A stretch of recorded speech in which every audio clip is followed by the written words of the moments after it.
찬양하며 기도하는 은혜의 시간을 사모하셔서 이 자리에 나오신 우리 모든 분들을 진심으로 축복합니다. 오늘 이 시간이 그저 우리의 만족을 채우고 나의 유익만을 위한 시간이 아니라 하나님의 뜻, 하나님의 마음, 하나님의 방법을 배우는, 이렇게 사람 중심에서 하나님 중심으로 변화되는 시간이 되기를 축복합니다. 이미 그렇게 살고 계실 거라고 믿어 의심치 않는 우리 성도님들의 마음 가운데 하나님께서 그 길에 대한 확신과 기쁨을 더하시기를 소망합니다. 아멘. 우리가 잘 알고 있는 그 오라토리오라는 장르의 음악 중에 메시아를 여러분 잘 아실 겁니다. 그 메시아를 쓴 사람은 조지 프레드릭 핸델이라는 사람인데요. 이 사람은 이제 메시아를 쓰기 전에 이미 수십 편에 달하는 오페라를 완성을 해놨었습니다. 그래서 많이 발표를 했었지만 완전히 큰 성공과 주목을 받지는 못했다고 합니다. 당시 이제 그가 활동하던 그 영국이라는 나라에 그 오페라라는 장르가 좀 이렇게 침체기에 있었다고 해요. 그래서 계속해서 이제 흥행 실패를 거듭하게 됐고, 또 라이벌이었던 음악가 보눈치니라는 사람이 있었는데 이 사람이 계속 이 핸델을 질투하고 시기하면서 막 모함을 하고 계략을 꾸몄다고 해요. 그래서 거의 이제 이 핸델은 파산 직전까지 갔다고 합니다.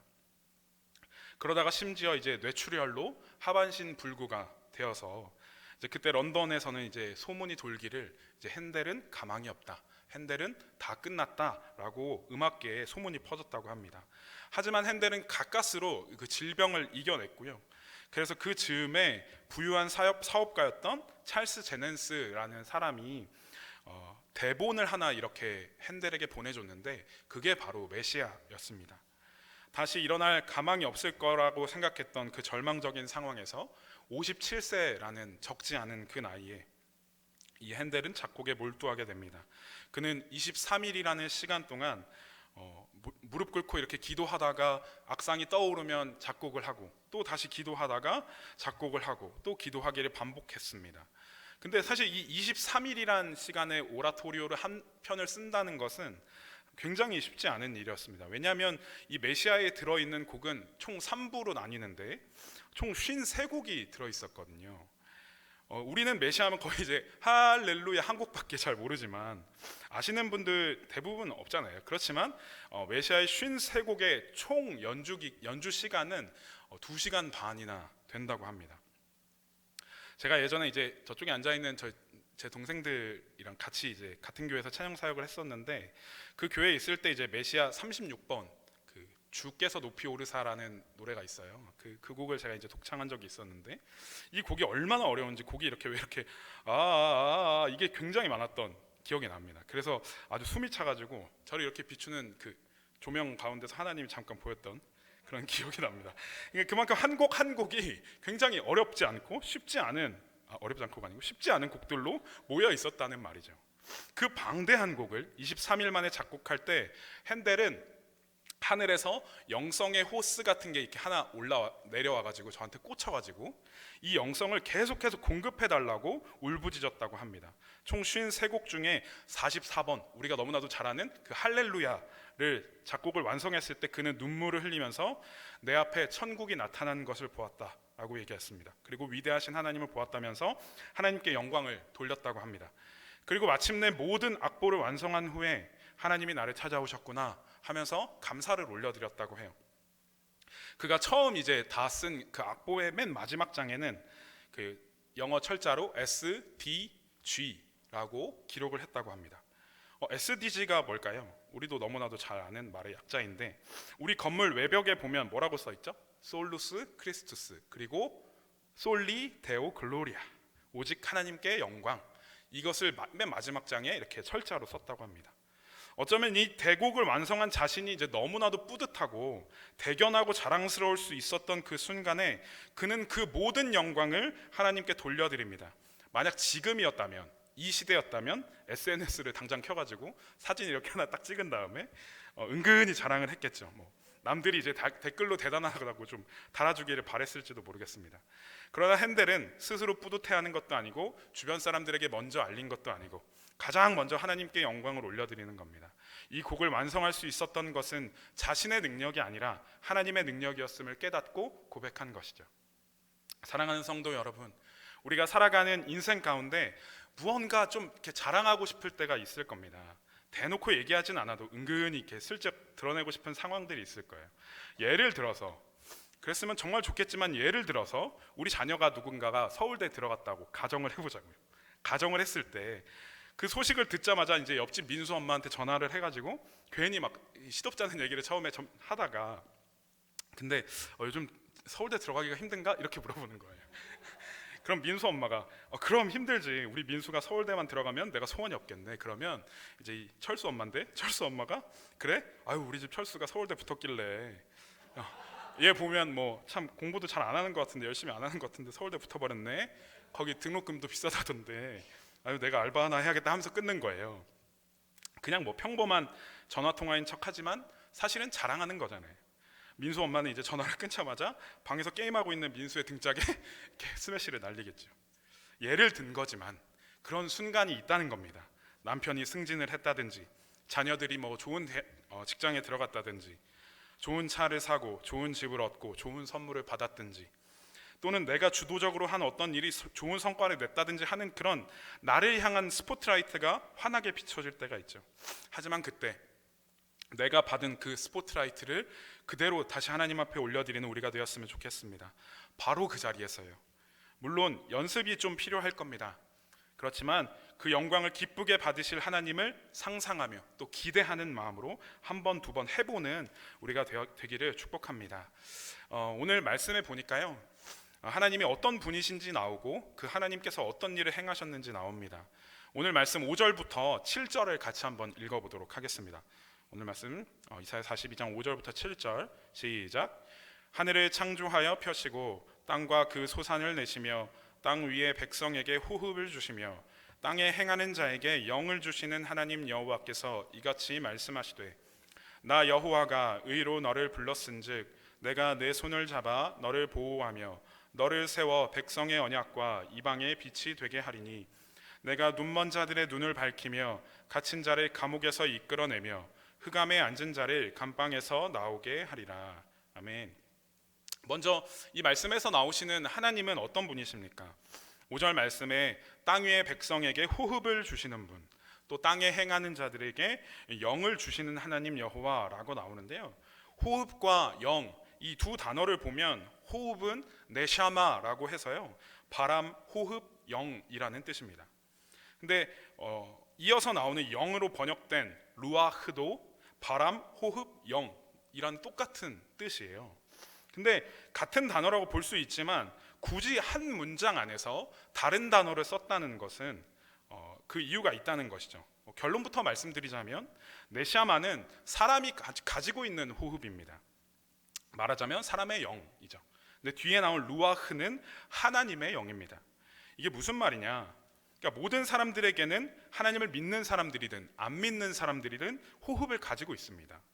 창세기 2장 7절 여기 보시면 여호와 하나님이 땅의 흙으로 사람을 지으시고 생기를 그 코에 불어넣으시니 사람이 생명이 된지라 라고 나오는데요, 이때 불어넣으신 생기는 네샤마입니다. 인간이 인간의 역할을 할 수 있게 해주는 호흡인 거죠.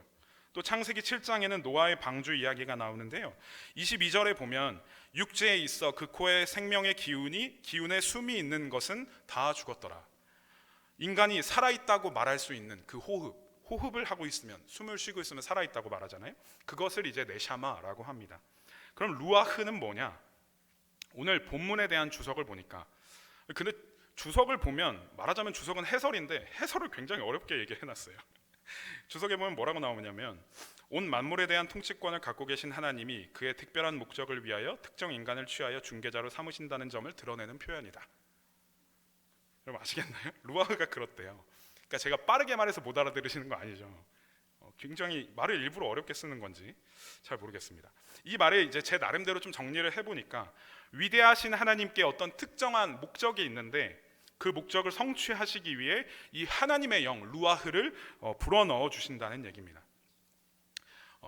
어떤 예로 보면 그 에스겔서에서 보면요, 하나님께서 에스겔에게 환상으로 이제 마른 뼈가 살아나는 모습을 보여주시잖아요. 그때 이제 뼈가 맞춰지고 살이 붙었지만 아직 죽어 있는 군대에 생기가 들어가도록 에스겔의 입술을 통하여 선포하게 하시거든요. 거기서 나온 말이 그 생기라는 말인데, 이 마른 뼈의 환상에서 의미하는 바는 단순히 이제 육신에 그 뼈가 맞춰지고 살이 살아나서 이제 육신의 어떤 생명이 생겨났다는 것을 강조하고 싶은 게 아니라 이스라엘 백성, 죽어가는 이스라엘 백성에 대한 구원을 나타내는 거잖아요. 이처럼 하나님의 목적은 인간의 구원입니다. 구원을 이루시기 위해 특별히 정하신 사람에게 불어넣어 주시는 영, 사람이 그냥 사람으로 살 수 있게 하는 그 숨쉬는 것과 별개로, 그것만으로도 사람은 분명히 살아가겠지만, 그 네샤마만으로도 사람은 살아가겠지만, 하나님의 특별한 목적을 이루시기 위해 주시는 생명, 그 영이 루아흐라는 겁니다. 우리가 모든 사람이 살아있다고 말하지만 복음이 없는 사람들은 죽은 자라고 얘기하는 것과 같죠. 그 복음이 없는 죽은 자에게는 인간의 기능적인 호흡, 네샤마는 있지만 하나님께서 주신 진정한 소망이며 생명인 루아흐는 없는 것이죠. 오늘 말씀 5절처럼 그 인간의 생명, 네샤마와 하나님께서 구원을 위해 주신 부활 이후에 보장된 그 생명은 둘 다 위대하신 하나님께서 허락하신 내용입니다. 이제 좀 신기한 거는, 저만 신기한 걸 수도 있지만, 신약 시대에 와서는 이 두 단어가 따로 떨어지지 않고 함께 한 단어로 쓰여집니다. 헬라어로 푸뉴마라고 합니다. 들어보신 분 계실 거예요. 바람, 영, 호흡 똑같죠? 그리고 성령을 뜻하기도 합니다. 예수님이 이제 부활 승천하시면서 보내신 성령님이 우리 안에 거하시면서 우리와 하나 되시고 모든 사람들에게 하나님께서 하나님의 뜻을 이루시도록 하시는 거죠. 또 이어서 보니까 6절, 7절에 이 땅에서 호흡을 가지고 살아가고 또 하나님의 목적, 구원을 이루시기 위해 생명을 허락하신 이유가 나오는데요. 그것은 그 사람을 세워 백성의 언약이 되게 하고 이방의 빛이 되게 하신다는 겁니다. 이것은 하나님께서 생명을 주시면서 부르시고 보내신 하나님의 사자가 해야 할 사역에 관한 이야기입니다. 하나님께서 이스라엘 백성과 맺으셨던 너는 내 백성이 되고 나는 너의 하나님이라는 이 언약이 하나님이 부르신 자에게도 이어져서 그 사역을 계속해서 이어져 나갈 것이라는 얘기입니다. 또한 빛이 어느 곳에든지 비춰지는 것처럼 이스라엘 백성에게만 국한된 그런 구원이 아니라 이방 나라들, 정확히는 모든 온 세계에 빛의 역할을 감당하게 하신다는 거예요. 하나님의 그 구원의 빛이 구석구석 임하도록 복음을 전하는 일을 말하는 것입니다. 하나님께서 생명을 주시고 의로 세우시고 손을 잡아 지키시면서 명령하신 사명은 모든 사람이 복음을 듣고 구원을 받아 그들이 진정한 생명을 갖게 하라는 그 명령입니다. 그런데요, 사실 이 이사야 42장의 말씀은 메시아이신 예수 그리스도를 예언하는 말씀입니다. 지금까지 말씀드린 것은 어떻게 보면 예수님에게 해당되는 말이라는 거죠. 하나님께서 예수님을 보내셨고 예수님께서 사람의 몸과 하나님의 사명을 가지고 이 땅에 오셔서 눈먼 자들의 눈을 밝히시고 갇힌 자들을 풀어주시고 어둠 속에 있는 사람을 건져내는 사역을 하시잖아요. 그것을 예언하는 말이라는 겁니다. 누가복음 4장 18, 19절에 예수님께서도 이 이사야의 구절을 인용을 하시는데요. 뭐라고 하시냐면 주의 성령이 내게 임하셨으니 이는 가난한 자에게 복음을 전하게 하시려고 내게 기름을 부으시고 나를 보내사 포로된 자에게 자유를, 눈먼 자에게 다시 보게 함을 전파하며 눌린 자를 자유롭게 하고 주의 은혜의 해를 전파하게 하려 하심이라 하였더라. 아멘. 이사야의 말씀을 읽어주시고 그 이사야의 글이 지금 너희에게 이루어졌다라고 말씀하십니다. 예수님께서 그 메시아로 너희에게 오셨다는 뜻으로 얘기를 했지만 사실 그 말씀을 하는 자리가 예수님의 고향이었고 그곳에 있던 사람들이 예수님을 어렸을 때부터 봤던 사람들이라 예수님을 하나님의 아들로 생각하지 않고 오히려 예수님을 낭떠러지에 떨어뜨려서 죽이려고 합니다. 그러나 예수님은 그들 사이로 유유히 걸어 나오시는 사건이 누가복음에 나오죠. 오늘 본문 말씀이 예수님께 해당되는 말씀이라고 하니까 여러분 부담이 좀 덜어지셨나요? 여러분들에게 하시는 게 아닌 것 같아서요. 하지만 여러분 거룩한 부담감을 다시 새기셔야 합니다. 이 사역은 이제 우리가 순종해야 할 사명이 되었습니다. 예수님께서 우리에게 맡기시고 하늘로 승귀하셨기 때문입니다. 요한복음 14장 12절에서 15절 말씀입니다. 내가 진실로 진실로 너희에게 이르노니 나를 믿는 자는 내가 하는 일을 그도 할 것이요 또한 그보다 큰 일도 하리니 이는 내가 아버지께로 감이라. 너희가 내 이름으로 무엇을 구하든지 내가 행하리니 이는 아버지로 하여금 아들로 말미암아 영광을 받게 하려 하심이라. 아멘. 이 시대를 살아가고 있는 그 예수님의 의지를 이어받은 제자된 우리가 예수님께서 하신 그 사역을 이어가야 합니다. 이 말씀에서 그보다 큰 일이라고 나오는데, 이것은 우리가 예수님이 행하신 그 기적보다 더 큰 기적을 행할 것이다 라는 말이 아니고요, 예수님께서 전하신 복음으로 인해서 이제 구원을 받은 어떤 그 대상들은 굉장히 좀 국한된 그 지역만의 사람들이었잖아요. 하지만 이제 15절 이후부터 나오는 그 보내시겠다 약속하신 성령으로 인해 구원을 받은 사람들은 훨씬 더 큰 범위의 사람들이기 때문에 더 큰 일이라고 말씀하신 겁니다. 하나님께서 주신 사명으로 예수님께서 그 행하신 사람을 살리는 일을 이제 저와 여러분들에게 이어졌습니다. 내가 어떻게 예수님의 하시는 일을 감당하나, 내가 뭐라고 그 거룩한 사명을 짊어지고 갈까 싶지만, 바로 그 나는 아무것도 아니라는 그 고백으로부터 하나님께서 일을 시작하실 것을 믿으시기 바랍니다. 인간이 이 땅에서 살아가는 목적은 하나님의 영광을 나타내기 위함입니다. 오늘 본문에도 나와 있듯이 하나님의 빛으로 나타내는 삶과 우리의 모습이 하나님께 영광이 됩니다.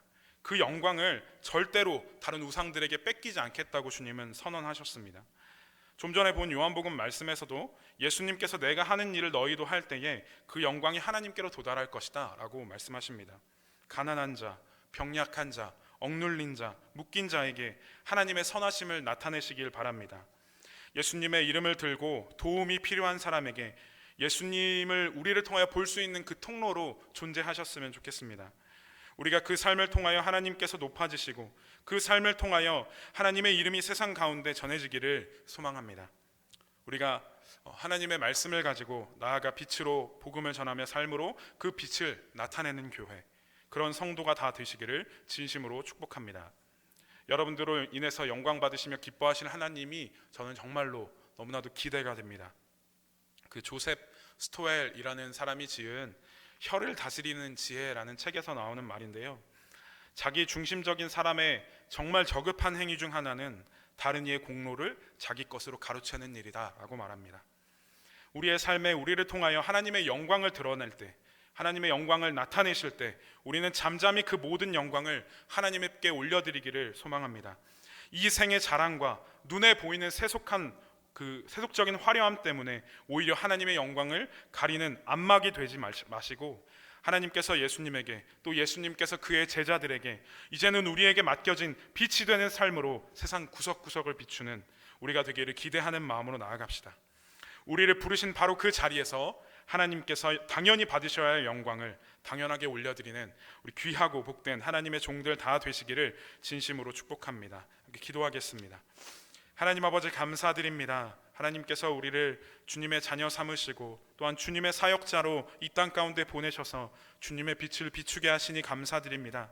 하나님 아버지 앞에 그 빛으로 살아가게 하여 주시옵소서. 이 땅에서 살아가는 동안 우리의 빛을 보고 많은 사람들이 주님을 만나고 우리를 통하여 주님을 보게 되는 그러한 역사가 일어나게 하여 주시옵소서. 그를 통하여 영광 받으신 하나님을 우리는 기대하는 마음으로 감사하며 나아가는 우리 모두가 될 수 있도록 도와주시옵소서. 감사드립니다. 예수님의 이름으로 기도드렸습니다. 아멘.